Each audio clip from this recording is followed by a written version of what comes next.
Welcome to the Slop Farm. Enjoy the video. You start by signing into Icloud so you can safely remove items, enter your Apple ID and password, then verify with 2FA if prompted. Once signed in, make sure you've backed up photos, contacts, and iCloud Drive. This avoids accidental loss. Next, locate iCloud settings. On iPhone or iPad, go to Settings and tap your name.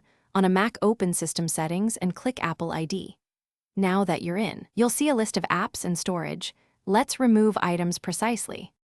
You'll remove data item by item. For photos, open Photos app or iCloud. Select Images and choose Delete, then empty recently deleted to free space.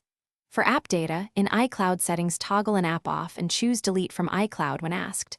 This removes its stored data.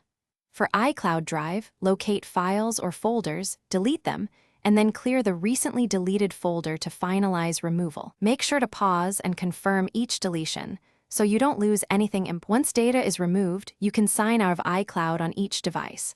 On mobile, go to Settings, tap your name, then sign out and choose whether to keep local copies.